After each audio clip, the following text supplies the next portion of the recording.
کہ جس بندے کو اللہ تعالیٰ اپنے دین کے لیے استعمال کر لیں تو اس کی سعادت ہے، آپ پر کوئی احسان نہیں ہے۔ مگر ہمیں ایک بات بتائیں، ذرا میں اسی بات کو اردو میں کہہ رہا ہوں، کھول کر کہہ رہا ہوں کہ یہ مدرسوں میں پڑھنے اور پڑھانے والے جتنی تنخواہ پاتے ہیں یا مسجدوں کے امام جتنی تنخواہ پاتے ہیں، یہ تو کوئی راز نہیں ہے، سبھی کو پتہ ہے۔ اور میں یہ بھی کہا کرتا ہوں، چھوٹا منہ بڑی بات کہہ سکتے ہیں آپ، لیکن کیا کروں، جب بہت سی باتیں نہ کہی جائیں تو کہنی پڑتی ہیں۔ میں یہ کہا کرتا ہوں کہ 10-15 ہزار روپے کو تنخواہ کہنا مکروہ ہے،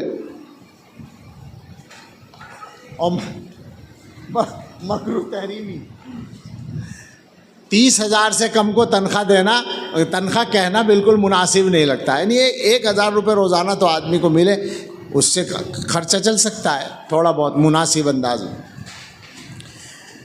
تو جتنی تنخواہ مدرسوں اور مسجدوں میں ملتی ہے، اگر یہ لوگ یہ کام چھوڑ کر تجارت کریں یا کوئی اور کاروبار میں لگیں تو بتائیے اس سے زیادہ آمدنی ہو جائے گی یا نہیں؟ پکی بات ہے، اس سے زیادہ تو ہو ہی جائے گی۔